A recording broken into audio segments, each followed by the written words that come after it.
Well, hey, everybody. On the Run with Beards and Dunn is back, and we brought a guest with us today. And I'm going to cut right to it. If you don't recognize the individual on the TV screen with us, I think back to the period of I'm going to say about 77 through 1985. That's about an 8-year stretch in there, thereabouts. And, you think about marathoners, and I have what I'd call my top 5 for that stretch of time. And some of them are kind of obvious. Frank Shorter probably started in 72 and ran through pretty well competitively into the early 80s. So Frank Shorter's on my list. Bill Rogers on my list. Alberto Salazar, let's be honest, the guy supposedly set the world record and was undefeated for quite a few marathons. And there's a guy from the Midwest named Dick Beardsley that came along. So he's in my top 5. And my 5th personal list is Ron Tabb. I would definitely put Ron Tabb in the top 5 all-time American marathoners in the day, back in our running day. We're very fortunate to have Ron on with us. Beards, any thoughts? Oh, I couldn't agree with you more. I tell you, Ron and I go way back, and we raced against each other a number of times. And I tell you, there was, not counting Salazar, but because I didn't race against him very much, but the guys that I raced against more often, there were 2 guys that were just always tougher than tough. One was Bill Rogers, and the other was Ron Tabb. Ron, I'll tell you, you were a heck of a runner back in the day there, buddy. Good, and thanks for being on our show, Ron. Okay, Thanks. Now just to give you a little more context, we're bragging about Ron, and he seems to be handling it fairly well. But, I'm going to go on. I think, Ron, correct me if I'm wrong with any of your statistics. 4-time All-American in college? Yeah. Yep. Division II. Division yeah, 2. Okay, yeah. I don't care. I never got one of them, so I'm envious of that. 4-time Olympic trial qualifier. Correct. Over 20 sub-20 220 marathons. Correct. A 209.31. It was a 209.31 or 32 for your PR. I don't know. Actually, it's at Boston that year, they said 31. I've seen it where it's 32. I think it's like Dick's 53 turns into 54, with his 208, 53, 208, 54. And you might say, what's a second or two? Trust me, every second, you earn that second, buddy. And, well, you think about this. So would you rather have a 208.59 or a 209 flat? Yeah, ask Rod Dixon absolutely. that question. Like Greg Meyer. Yeah, exactly. Yeah. Well, anyway, and exactly. The list of and Ron, I'm going to do it a disservice, but I think you've got wins in major marathons in like 4 different continents. New York 5. City 3rd. I always think of that epic 5. Okay. 5 continents. But I always think of that New York Marathon, and I don't remember the year, when Rod Dixon caught Jeff Smith in the home stretch, and it's just what a classic photo of Rod Dixon praising, I don't know what, the gods when he crossed that finish line, and Jeff Smith sprawled out on the pavement behind him. Little did it know, but who was 3rd place that day but Ron Tabb? You were right on those guys' heels, I think right around 210 flat, if I'm not mistaken. And so they were just in front of you a little ways. And so your pedigree comes, we had Bill Rogers on and we had Rod DeHaven, and I mentioned Rod with your guys' names, and he was humble enough to say, I'm not sure I want to be considered at that level. And but you're one of the giants of the sports, and it's an honor for me. I'm going to sit back, and I did this with Dick and Bill, because those 2 guys know each other. I don't know Bill Rogers. I met him once or twice. I've never met you, I don't think, other than on the phone, Ron. So I really hope Dick will, and he always does, steps up to the plate. You guys start having a little conversation. I'll get the ball rolling. I love asking the question, why running? How did you get started? And briefly, I know it was late in most people's career, but go ahead, Ron. Well, I began running in 1971. I was a junior in high school. And it's funny because this kind of ties in with what Dick does today, because I was... in my junior year, I wanted to be a football player. And one summer, my grandparents, they went to Walker, Minnesota. Right in my backyard. In your backyard, Bemidji, yep. And so I chose to go with my grandparents camping and fishing instead of going to football camp. You had to have so many practices before you could participate. And so I ended up going up to Minnesota, and as a result, when I got back to my hometown and school started, because back in the day you were required to take a PE course if you weren't involved in athletics. So as a result of that, I was in a PE class, and the coach or the PE instructor had taken a tractor. I come from a really, really small town. We had, in my graduating class, less than 90. And so he takes a tractor out and he plows this cross-country course behind the school. It's a cornfield, and there's a little half-mile path that he carves out. And I beat everyone in the PE class.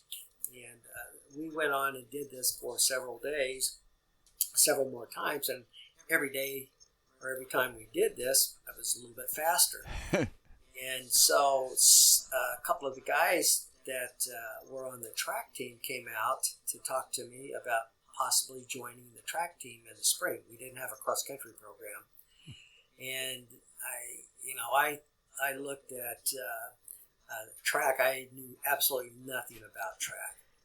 I knew we had some outstanding sprinters at the school that I couldn't run with or keep up with, and because they did football. And so I said, well, this might be my opportunity to earn a letterman's jacket. That's kind of a big deal when you're in high school, is to get that letterman's jacket. Right. And so I said, well, I'll give it a shot. I'll come out, because I said, well, I'm not very fast. Well, he said, well, we have other distances, or there are other distances you can compete in. So the only thing I knew about running as far as distance was concerned is, because this was in 1971, and everyone knew the name Jim Ryan, especially in Missouri and Kansas. So, my first race was a mile race when I was in high school, and then I saw some guys running the 2 mile in the meet, and I thought, yeah, I think I can do that. I wanted to challenge myself to go the longest distance. And the first year, my junior year, I won our conference meet and set a school record. And to this day, I remember that time, because it was, I think about how slow it is compared to what you see today. But my junior year, my PR for 2 miles was 10:39. Yeah, so, and I won our conference meet, because it was, again, it's a real small, where I went to school in Lexington, Missouri, it's a really, really small community, and conference is really small. The schools are all pretty small. Anyway, so I ended up, getting addicted to it, because I was getting recognition. I got my letterman's jacket, won a few medals that year, and so that was where it started. How about then you come around to your senior year? I'm kind of surprised they didn't have a cross-country program at your high school. Oh, they just recently started a program 4 or 5 years ago. Really? Yeah, we didn't have I guess that's kind of cross-country. interesting, because you would think cross-country's been around. Yeah. Then again, forever. No, it hasn't. Well, they don't, at the school that I went to, they don't even have. They're trying to put together, get enough kids out to play football. Okay, it's getting I was talking, because I'm coaching a kid on that team, or back at my old high school. I'm coaching this boy, and he said that he didn't think that they had 30 kids out for football this year. That makes it hard. So but how do you yeah play? Yeah, when you have to have 11, and then if you play both directions, Exactly. You're playing both. Yeah, offense and kids defense. are playing both ways. They were trying to get the boy that I'm coaching. They were trying to get him to come out and play wide receiver, and I said absolutely no. Yeah. And then they said, well, you can kick. We need a kicker, so you can come out and kick, and just you don't have to make any tackles or anything. I said, no, stay away from football. Let's focus on running because this kid has a bright future with his running. I'm laughing because we had two kids, and they were brothers. And when I was a sophomore and ran, he was a senior. He was a quarterback of our football team. He would only come and run meets. He never came to a cross country practice, but he was a talented enough athlete that he could run better than any of our top 5. He was probably our 4th, 5th man on most meets, but our coach, we needed him. And then he had a younger brother who also did the same thing, played football and would only come to the races. And so, just the talent at those smaller schools, kind of like yourself, Ron. But I hear you really weren't training. You just showed up at the PE class and beat everybody. Yeah, it started off in PE. Yeah, no real. Now your senior year, did you run faster? Yeah, the senior year. Well, then I really kind of caught the fever. I went to. I had my first experience with a cross country race. I went to University of Central Missouri, did an open meet there. My grandparents took me down there because, again, we didn't have our own, we didn't have cross country, and I was just learning. I was sending letters out to get as much information as I could because we didn't have the internet to back in the day, to get the information you can get today. So I sent Jerry Lindgren. I learned about him because he was, just an incredible runner out of Washington. And I sent Prefontaine a letter, trying to get picking people's brains to try and. Did they reply? Did you get anything back? No, I never did because I don't even know that they got the letters. Yeah, good point. I wasn't sure where to send them to. That is awesome, though. So, how fast did you run as a senior? In Oregon. What's that? How fast did you run then in track as a senior? So my senior year, I really came on really well. I ended up breaking 10 minutes. I ran 9:56. I won our conference meet, won our district meet, and finished 3rd in Missouri, at the state meet. And because of one of those sprinters I was telling you about, right. I ended up getting recruited to attend Central Missouri State University. And I was more or less an afterthought to the coach that was coming to talk to one of the sprinters who was a state champion in the 100. And he'd come to on a recruiting trip to talk to the sprinter. And as an afterthought, he talked to me and invited me to come down to Central Missouri and join the track team. So we're talking 1970. Well, you said you were 71 was a junior, so now we're in been, 72. Yeah, this was 72 was my senior year. A sub 10 minute 2 mile wasn't probably, nowadays you might say I wouldn't get any attention, but then that was noteworthy, I would assume. Well, you had guys like Craig Virgin. Well, they had a different level. Yeah. Who would have lapped me? Yeah, but he didn't come along till 74, so you were a little bit. No. Craig, he was a Craig sophomore. Was already running. Yeah, he was a sophomore. Craig was already running pretty fast by then. He broke 9 minutes, I think, as a sophomore, if I'm not mistaken, and so. Yeah, I think he was probably.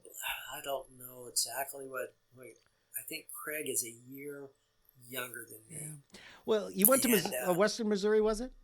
Central Missouri State. Central Missouri State. And let's just cut to the chase. You started to come around, blossom. How would you describe your college career? Well, I felt like I had a pretty successful career.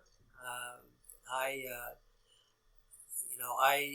was hard for me to identify what I was best at. I started recognizing that the further I went, the better I was. Me too. Yeah. And we have someone that you're familiar with that was our assistant coach and was helping us. He was a jackrabbit, and Bob Busby. Bob Busby. Yeah. Right. And Bob was our assistant coach because he was at the Air Force Base in Knob Noster. He was a lieutenant there, and he would come out and train with us, come out and advise us. He was not officially the assistant coach because he wasn't on the staff, but he would come out and run with us and give us workouts and share his experience because he was a pretty successful collegiate runner and post-collegiate runner, and had qualified for the Olympic trials in '76 in the marathon. Right. And by '76, I was able to train with him at his level, and I nearly took the year off to see if I could qualify for the marathon trials, because I thought I might be good enough in '75 to maybe qualify in '76. My coach, the head coach there, talked me out of doing that because he saw that I was our top distance guy, and he saw that would be hurting the team if I stepped back for a year. Well, because you did. I mean, wasn't it in '76? Were you like fourth, fifth, sixth in the Division II cross country? You're right up there. I was sixth in the at the nationals. Which I was at that race. I was in Springfield, Missouri, if I remember correctly. Springfield, Missouri. Yeah. I was quite a ways behind you at that point. The top six that back then qualified for the Division I meet, which was just a few days later, and I got the last spot there. I was the first guy at Central to ever qualify for. Wow, where was the Division I meat at? Do you remember? Denton, Texas. And how did you do, if you don't mind me asking? It was tough. God, I was. I'll look it up. In the mid 100, maybe 140th, 150th, 160th. I've seen the results of that meet, and there were some real studs. There a lot of Olympians in that race. It was kind of unique how Division II would, like you just said, let the top six go to Division I just as an individual honor, I guess, kind of to recognize their excellence.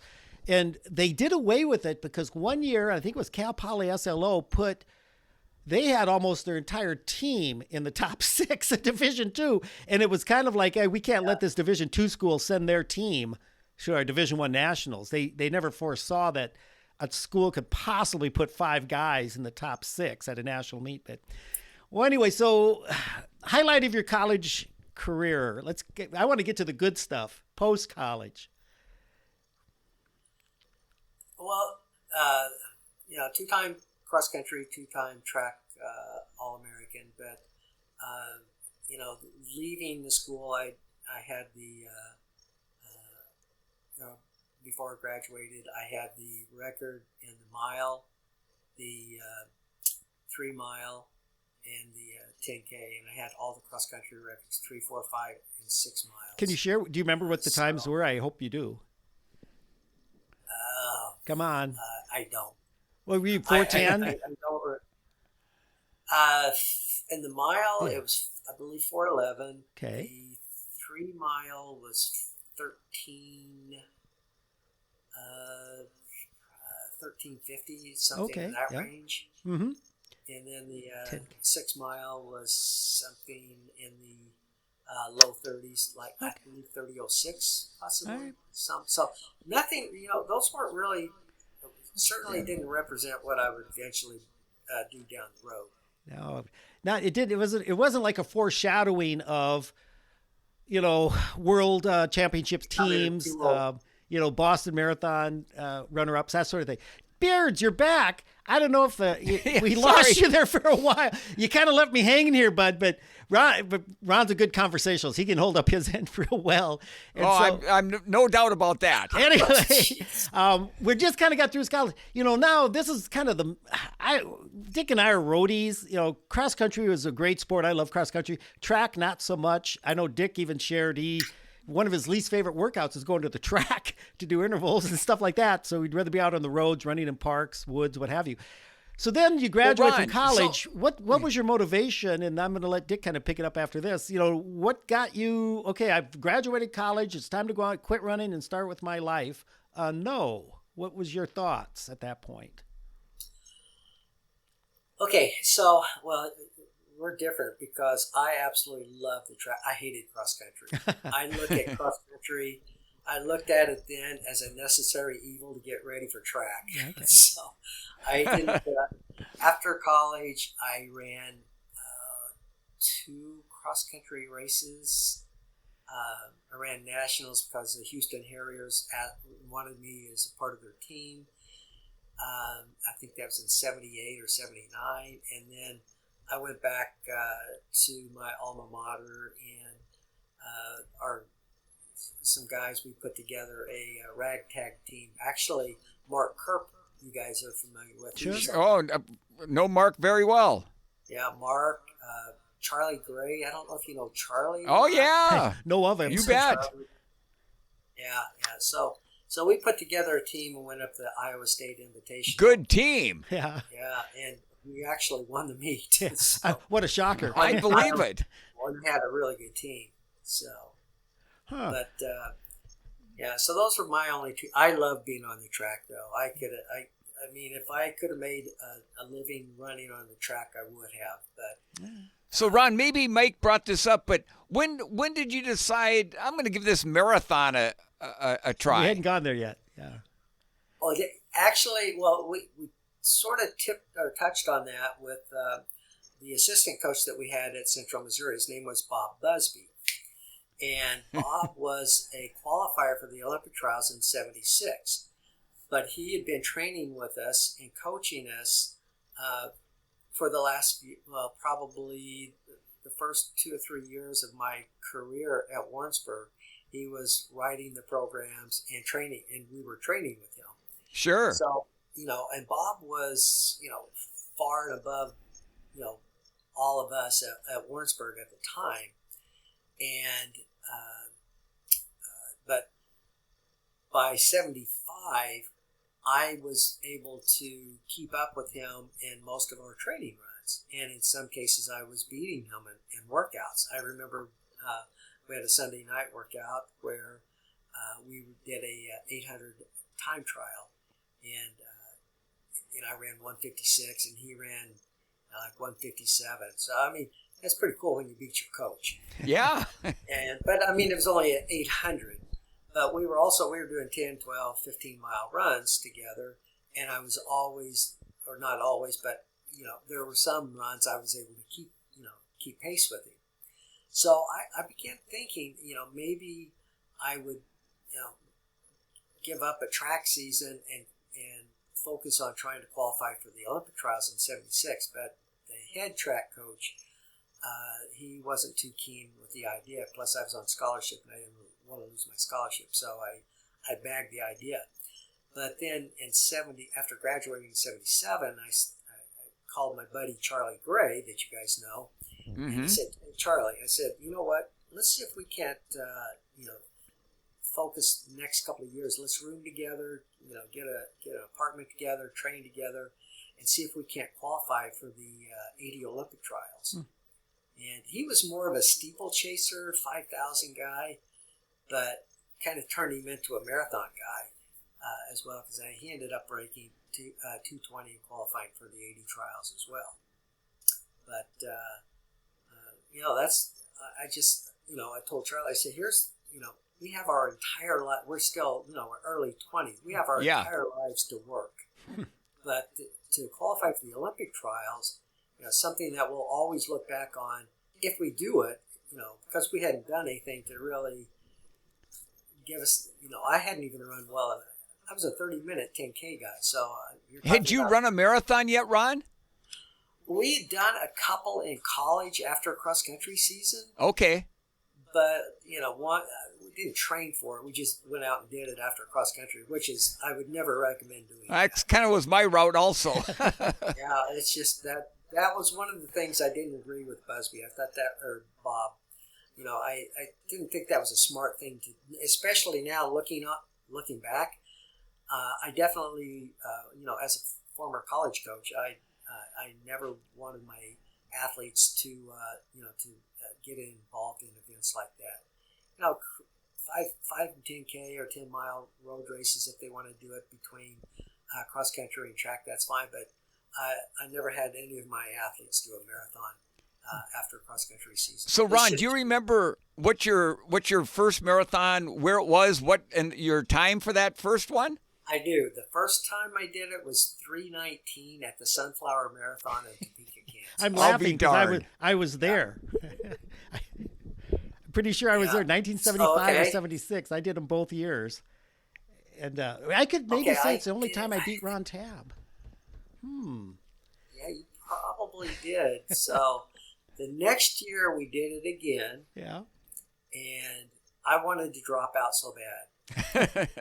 I laid down on the side of the road because I was so tired, and my teammates wouldn't give me a ride. They said, "You have to finish." That's So tough I love, ended bud. Oh, God, the teammates for you. So Yeah, anyway, right. I finished, I remember distinctly, I ran 2:59:13. Wow, sub 3. Getting to the finish line, and I don't remember what place that was. I guess it's Now, probably for all of you listening out there, when you hear about a guy, crawling his way through a 317 or a 259, and you're going, wow, that's not bad, but it's not very good. I want you to remember Rod goes on to run a 209 marathon. Right. How many years? 1983 from what? 76, so 77? that was it. I think I ran one other one down the road, but going back to that 2:59:13, the disappointing thing after I got back to school, I discovered that the school record, because they had a school record, Right. it was 2:59:10. Oh. Ouch. Oh. Yeah, that lane in the You ditch talk about- that lane in the road kind of did you in. The seconds matter. Yes, they do matter. Now, just to kind of talk about training just a little bit, then we'll keep moving. High school, very rudimentary training at best. It sounds like you really kind of carried through on natural talent and hard work. How many miles were you tracking your miles in those days, or would you even guesstimate on the summer of your junior to During senior college? year? It, probably 60 to 70 miles a week. Yeah. Wow, that's pretty good mileage. Yeah. You loved running.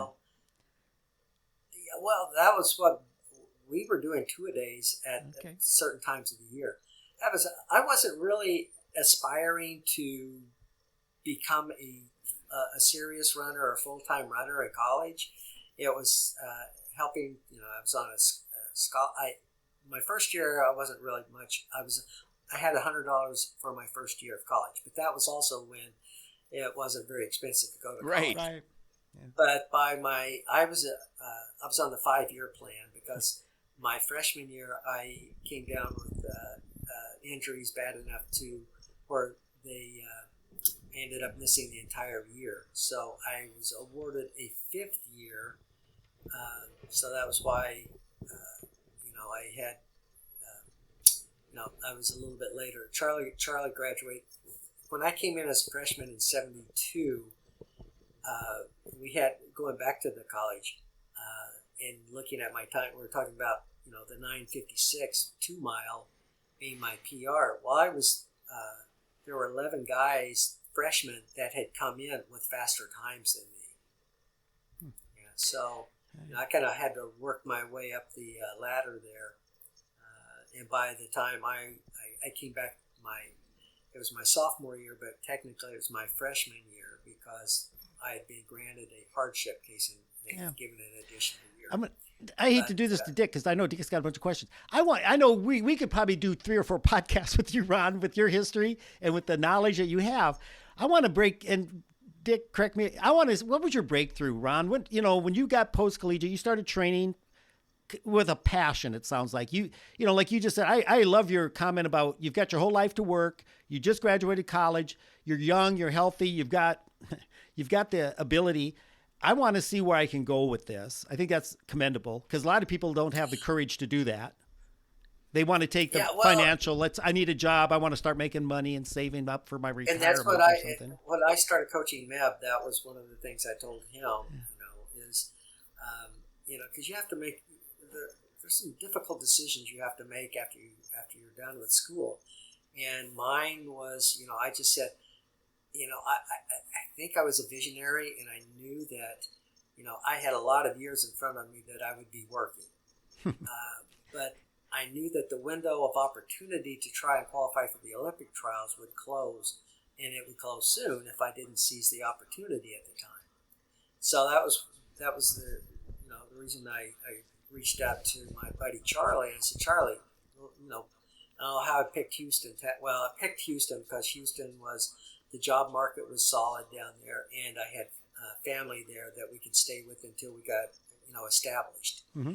So in '77, Charlie and I, we moved down to Houston in June, right after nationals, and we had nationals in North Dakota, and I had a suck race at nationals. I had shin splints. I had shin splints all through my college career. That's what actually caused me to forfeit my freshman year. So, but anyway, I hitchhiked back from North Dakota back to Kansas City, and because I was done with school by then, and Coach really didn't have much. He probably would have gotten a lot of trouble. I had the school found out that I hitchhiked back from for nationals. But so Charlie and I, we got together, moved down to Houston, and then that's when I said, I'm start keeping a training diary because I wasn't doing a good job with that. But I knew because of the experience that I had with Busby, and he had finished 11th at the trials in '76, and I felt like that I was capable of running fast enough to qualify for the trials. Yeah. Yeah, and that was it. I mean, that as crazy as it sounds, I was naive enough to believe that I was good enough to do that, and so I ran my first, what I really consider my first marathon, where I trained properly. I ran in Corpus Christi in October, and that race, it went well, and Charlie Gray talked me into doing it. Well, he told me about this race in Corpus Christi. He said, hey, there's this marathon in Corpus Christi. Now we're in October, so it's really hot in Texas. And Yeah. Still. But if you won the race, you got all expenses paid to the Boston Marathon. So I'm thinking, all right, I'm in decent shape. So I go down there and run my first race. I have the race in the bag, but I get the motorcycle cop that was my escort pulls up next to me and tells me that the director had indicated that they had turned us around too soon on the course. It was an out and back. Oh my And gosh. that they were adding 2 more miles on. Oh. And I'm spent. It's 90 degrees. The humidity's in the probably 90% humidity. I mean, I'm dying. And I had a huge lead on the guy who was behind me. But, and so the guy that he caught up with me, and he goes, well, you want to go on a tie. And I wasn't going to, I said, no, you've earned it. I don't have anything left. I'm going to have to walk jog. And that's what I ended up doing. I finished second. I ran 2:44. Finished second to the guy. And, but I was so angry with how the organizers had messed that up. Oh, no kidding. Early like that. So, I didn't have the course marked properly. I mean, and I was still learning how to do this marathoning. And what year was that again? Was that 77? That was 77, October 77. Well, the reason I bring it up, Ron, is I'm looking at, I went on Wikipedia and, put your name in there. I'm looking, and I'm kind of doing this for time's sake. 1978 St. Louis Marathon, first place, 2:16:35. Was that your next effort after Corpus Christi? No, so I was going to give you. We were talking earlier tonight or this afternoon about Dick and his progression. Right. So 3 weeks after the race in Corpus, I went to where a lot of guys had been qualifying for the Olympic trials in '75, and qualifying for the '76 trials in '75, and that was the International Rice Festival in Crowley, Louisiana. Benji Durden has won that race before, but I jumped in that race. I ran 2:29. Nice. So that was 3 weeks after that. After that Fiasco. experience. Yeah. And Barry Brown, who you guys might remember. Sure. He won the race in I believe it's 2:19, 2:20, 2:21, something like that. But I was third, and I was pretty excited because I'm thinking, man, I'm in the 2:20s now, and I'm only 7 minutes from the what was the provisional time, to qualify. So I jumped in December. I decided, use November as a training to put some more miles in, and I jumped in the White Rock Marathon in Dallas. Uh-huh. Went up to Dallas. I ran 2:22 and finished there. Dang. And Dick, remember John Lodwick? Sure. John won that race. It was 2:17 or something like that. But I'm feeling pretty good because now I've met the provisional qualifying time for the trials, and and so I feel like what I'm doing is what I need to do for the marathon. Yeah, it's working. And then Houston is coming around, and that's in January. So I've got another month to get ready, prepare myself for Houston. And then I jump into Houston. I win my first race. I run 2:17. I break Jeff Wells's record, state record, because he had the record previously, and I set the new Texas state record at that race. So, now I run 2:17, and that's at that time it was one of the top times in the country. Sure. For the marathon. And then so Charlie talks me into going over to New Orleans with him less than a week later, because he's running a 5K over there, and I decided to jump in the marathon 6 days after Houston. Well, you sound like me. Yeah. Jeepers. We're crazy. We were crazy back then. Yeah. So anyway, I jump in. I end up winning that race. I run 2:22. Now this isn't the bridge race that you guys are familiar with, Right? Which you won. Yeah. I've won that one, but I also won this one as well. So now in 6 days I've won Houston and New Orleans. And 3 weeks later, I go up to Missouri and I run 2:16. Missouri's my home state, so I go back up there, and I run a 2 mile the week before indoors. I run my fastest 2 mile ever. My 2 mile time in college was 9:20 something, and I run the first time I've ever run under 9 minutes for 2 miles. Dang! At this indoor meet, and then a week later I go to St. Louis and run 2:16 there. Let me just ask you real quick, what kind of mileage, what I'm seeing some really good progression, what were you doing in a general sense? I'm doing 100 plus. Okay. I'm doing 100 plus at this time. Running twice a day. Are you working during the day part-time? I'm working and I'm hanging gutters on homes. Nice relaxing job. Yeah. I mean, this is what you go to college for, to hang gutters. Right. Dick and I had always said, Dick, remember we said Charlie and I are both hanging gutters, Yeah. So he That's hands good. them up to me, and I put them. I'm hanging them on the edge of the. Well, Dick and I were talking about going and pumping gas, because back in our day, you couldn't do self-service gas yet. We said we could train, and at a minimum, we could always pump gas to make ends. Anyway, well, so you're on this roll, and then I keep looking at your resume. Okay, St. Louis 2:16, which was a Missouri state record. Does that still stand to this day, or have people run faster than that? And it's still standing. Yeah. Okay, good.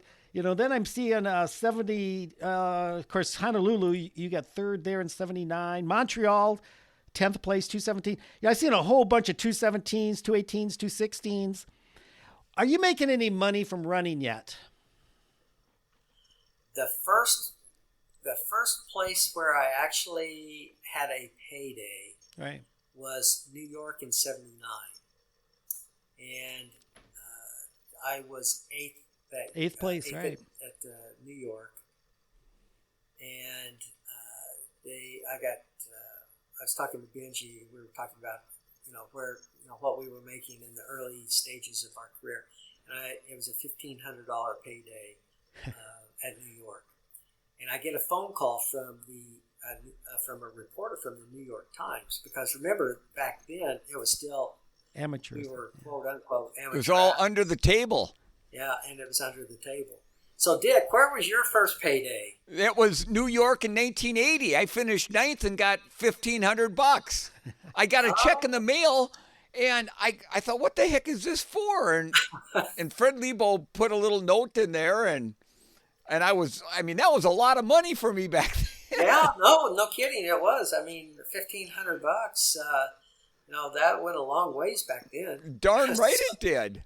Yeah. So, but that was the first payday. But I signed with Adidas in '78. That's what I thought. You ran for Adidas for a while, Ron. Yeah, I was with Adidas most of my career, but they, I had a lot of shoe companies because I had that string of marathons where, 244, 229, 222, 216, or 217, 216, a couple of state records. Right. And it was beginning to, catch the attention of a lot of people because the 216, it sounds funny today, but that time ranked as the 35th fastest marathon ever run by an American in Wow. 1978.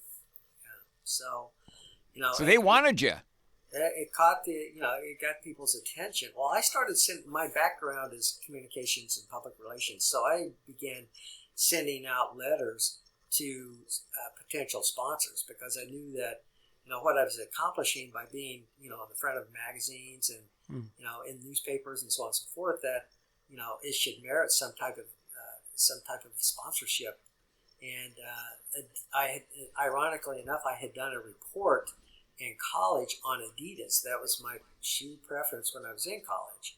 And they came back to me, and I get this big giant box with shoes and warm-ups. And Nice. I'm just Merry going, Christmas. whoa, this is, and that's what it felt like too. Yeah. Right. Sub 4, Tom Steiner, who was the owner of Sure. I had reached out to those guys, and I got a huge box from Sub 4 with all this running, all these running shorts. Remember, because back when we started, you guys remember, we didn't have running shorts with briefs in them. No. And Sub 4 had come out with that short with the briefs in it. I had Joe Douglas, remember from Santa Monica Track Club, the coach out there? Yeah. He came and reached out to me because he wanted me to come out to Santa Monica and run for the Santa Monica Track Club. And I didn't want any part of being in LA. I didn't. This was before I left. My senior year in college, he was trying to get me to come out there. But anyway, things were really starting to develop. Frank Shorter had a lot to do with me first. Getting not appearance money, but money for traveling. I went up for the Tulsa run I think that was in '70. Frank we ran a lot of races together in Houston, and Crowley.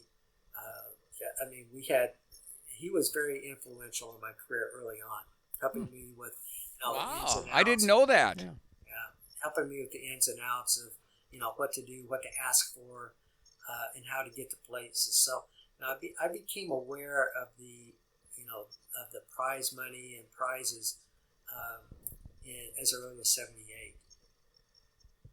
All right. Well, we're going to run out of time. I can tell already. Let's cut to the good stuff. You moved. You're a national class runner. There's no doubt about it at this time.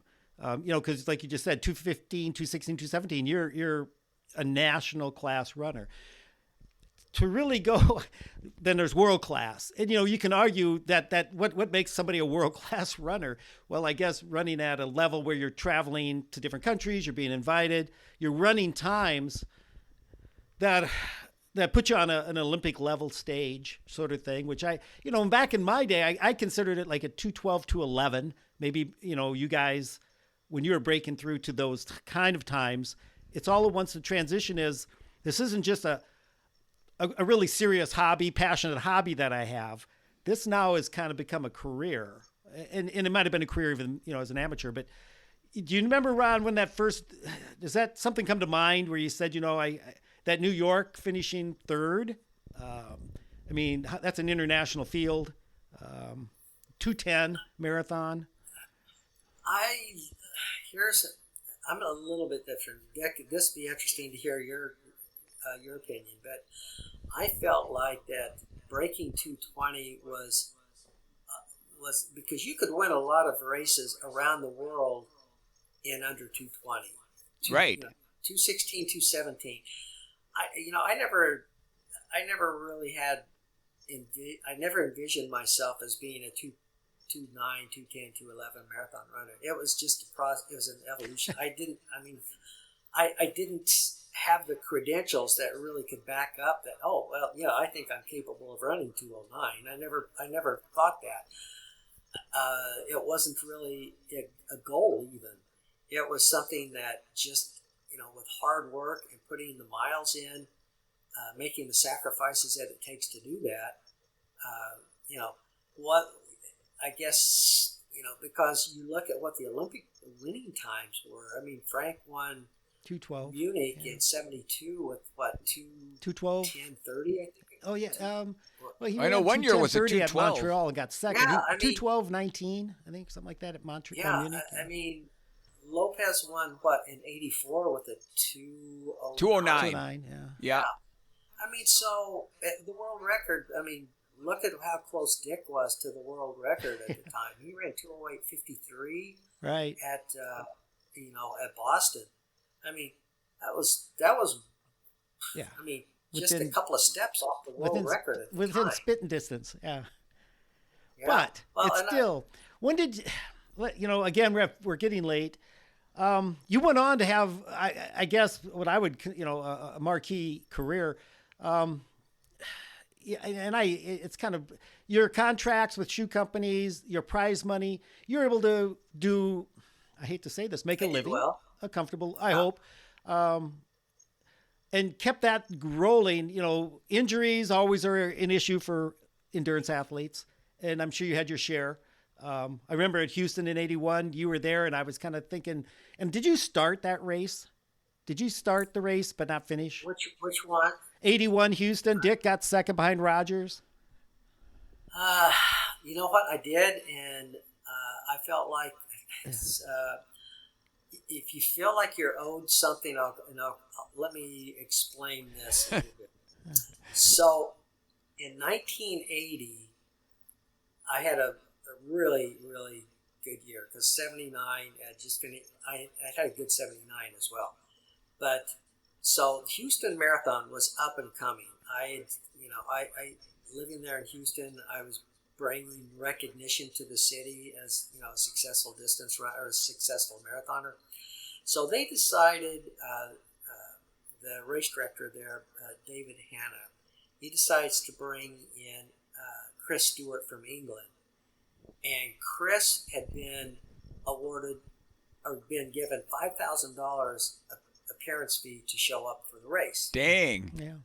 That's a pretty hefty Yeah. amount of money. Yeah. So that was so I told I learned about this through the grapevine because I'm connected in Houston, and so it kind of pissed me off a little bit that they were offering him money and not offering me money. Right. For granted, I'm going to run. All right. You're free. So- Yeah. No. Yeah. So I'm going. Wait a minute. Just because I'm from here, that doesn't mean that I'm going to come and I'm going to run. But I'm so angry about that. If you can go back and look at at the results of the Houston Post and Chronicle, I'm on the front page and I cross the finish line there, and I leap up and I'm 3 feet off the ground. I buried Chris. I ran 2:13 that day, and just buried Chris. And the only reason I did it was to make a point. Yeah. So I ended up not getting an appearance fee. So in '81, they asked me to come back down, and they offered the $5,000 to me that year. I knew I probably wasn't going to be able to finish because I had plantar fasciitis. And in fact, I went in for surgery just a couple days after the race. But that's why I said I felt like they owed me that $5,000 because they gave Chris $5,000 the year before and didn't give me anything. I ended up winning the race, so I felt like I was, I had earned that the year before. I wonder what they gave Bill in '81 to come in. I heard. Do you have any idea? Do you remember? We've had these conversations, about appearance fees, and I was kind of surprised that some of the, I thought his appearance fees would have been higher than they were. Yeah. And Houston, I forgot what he told me it was, but his biggest payday for any one race.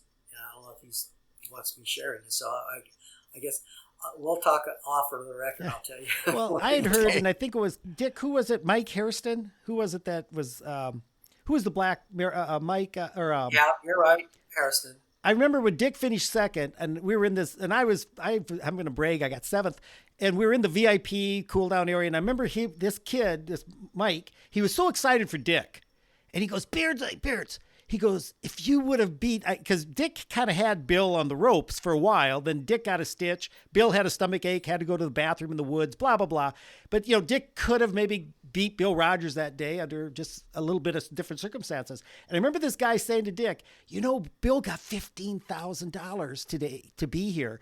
Dick, if you would have beat him, that would be you next time. You'd be the top dog. 20, but 15 to 20. And I won't. And Dick, correct me if I'm wrong. I think you got 1,500 to show up that day. The second year. The first year I didn't get anything except expenses. Okay. They flew me down. Then in '82, I think I got like $1,500. Anyway, and so Ron, to cut to the chase, going to races like the Big M. That's in Australia, correct? If I'm not wrong, the Big M Marathon, and you won that. Montreal, you finished 10th, first American. Rio de Janeiro. Okay, 1985, you won Rio. Beijing, you won Beijing in China. Those had appearance fees. They said Beijing was my biggest payday. I got to show up $25K for that. Wow, fantastic. We could go on and on. We didn't even touch upon you. Eventually, you qualified for your fourth Olympic trials in '88. And did you run those trials? I did. I just came across the results of that. I think I was 40 something. Okay, that was kind of the end though of your. I was forced to. There's the sport sometimes makes you angry because in '88, remember Alberto was having some health issues. I don't know if you guys remember that or not. Right. So they said because if he's Alberto Salazar, they exempted him from having to have a qualifying time for the trials. So I'm going, well, based on my, because at the time, I was still the fifth fastest American in the history of the sport. And so I was having some issues with sciatica at that time. So I didn't want to have to run a marathon either. So I got notes from my chiropractor, my doctor, some of the fellow competitors, and, trying to help me get an exemption as well, so I could run the trials without having to get a qualifying time. So anyway, USOC they denied my request. I got denied in 1984 when I blew up my Achilles in '83. I had a 208 coming in, and I petitioned. Yeah, but Alberto got an exemption for '88. I didn't know that. Yeah, that doesn't it make you angry though? It does. I was so upset, and yeah. Yeah, it just doesn't make any sense. So no, I had to end up going. I went to Houston. I qualified. I ran as slow as I could to qualify. I got the qualifying time. I don't know. By then I'm a little bit older, and I don't know how much better I would have been able to run. I thought I was capable of still running, under 212, but when you're dealing with sciatica, you just don't know what's going to happen. That's why I dropped out of '84 because I had sciatic. It was the beginning of my issues with sciatic. But you did go on you represented the United States at the World Championships in 1983. You're a first American finisher, 18th overall. Hit that Yes. right? Yeah. So when you think about on the world stage, if you're the 18th best marathoner at that race, I mean. Well, that's the story to that. So you guys know I was married to Mary Decker. Right. And so we were going through our separation. We weren't going through a divorce at that time, but we were going through a separation. So we actually were looked like we might try and get back together again. And we'd gone, the U.S. team, we'd gone to Stockholm for our training camp. And so we end up, we're there together because she's running a race. I ran a 5,000 on the track. She ran, I believe, it was an 800, more or less just tune-ups. So we end up spending a couple of nights together in Stockholm. Then she goes to England for a race, I believe it was at Gateshead, and I go on to Helsinki. Okay, so then we get to Helsinki, and she shows up with Richard, her new boyfriend, or now husband. Right. And I was so humiliated and embarrassed. I mean, because it wasn't like this was a two people that people don't know. Mm-hmm. Because and so that race, when I went to Helsinki, I was in really good shape. I'd won in Sydney. I ran 2:10 there. I'd run 2:09 at Boston. I was running workouts that were just off the charts. I mean, I was running the best races I'd ever run.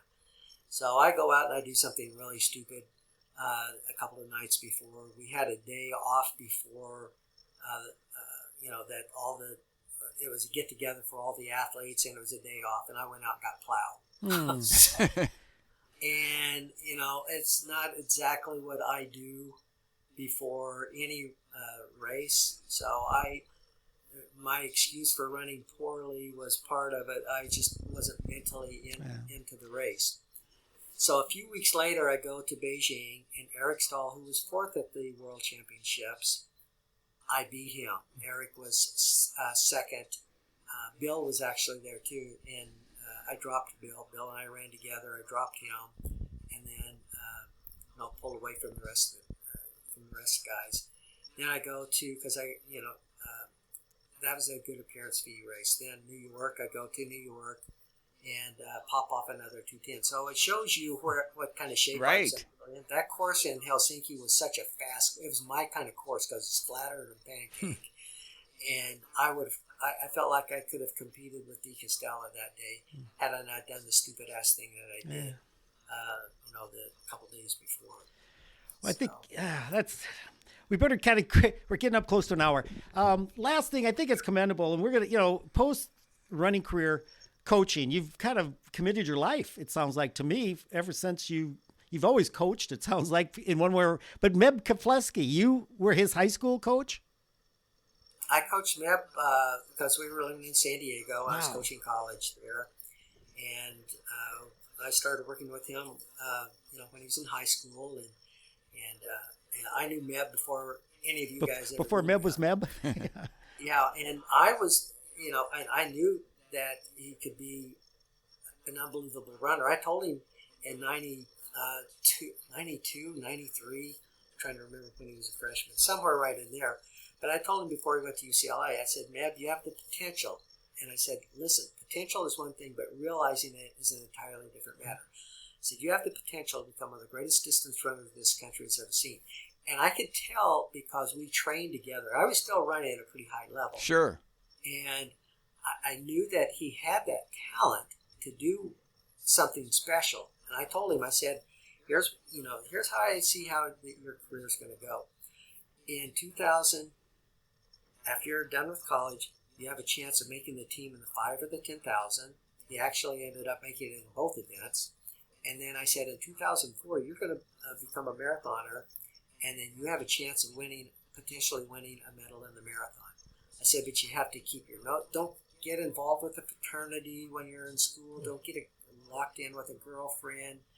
Don't go out and feel like you have to have a car. Don't do any of these things that will hold you back from seeing your potential. And, very disciplined. He's very intelligent. I knew that he had what I said. He goes, oh, no, I'm going to be a miler. I said, no, you don't have the raw speed to be a miler. I said, you'll be a 5 and 10,000 guy in college, and you'll be a marathoner after your track career is over with. So it turned out exactly right. And that's it. I mean, I called it way before. Right. Yeah, way before people knew who he was. All right. Well, Ron, Dick, I feel like we've just touched the tip of the iceberg. I know, Ron. This hour went by so quick, and we, I know you're a busy guy, and we can't thank you enough for being on with Dunn and I. It's just been an honor and a pleasure to be in touch with you and share some great stories. Yeah, but I wanted to hear more on your side.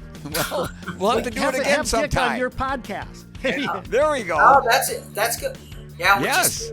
Dick. So I was just saying to Mike that we did yesterday. Rod Dixon, Beachy Durden, Liz McCoglin, and I did it again. Mike. I know, and I came up with it. For the world, the former world record holder for the women. In the marathon. From England. Paula Radcliffe. Paula. Yeah, so we're all on there yesterday doing a podcast, or not a podcast, it was a Zoom call. Yeah. Cool. We're just talking about the old days and talking about, because New York is coming up, so that was most right. of what this one was about. Yeah. But we need to get you on some of these Zooms with us if you It'd like. be fun. Yeah, we do it quite, every now and then. Well, yeah, just let me know, Ron. It'd be fun. Let me just listen. Do I have your contact? Do I have your? Well, I have it on Facebook, so I can message you. Yeah, absolutely. And again, Ron, thanks. And we want to thank everybody for listening. And if you have any questions for us or comments about the show, you can contact us directly on our website at beardsanddunpod.com, or you can leave us a comment on our Facebook, Instagram, or X, all at Beards and Dun Pod. Yeah, and if you're watching on YouTube, be sure to hit the comment, subscribe. We'd love to have you subscribe. And leave us some comments. Any comments about today's episode or things you'd like to hear. And Dick's got a long list of friends that are, in the annals of running history. And so we want to take advantage of him as much as we can. And Ron, you're one of them. And so I sure appreciate it. Absolutely. Ron, thanks, buddy. Thank you, Ron. Hey, thanks, guys. It's been fun. We'll do it again sometime. You bet. Take care. Bye-bye.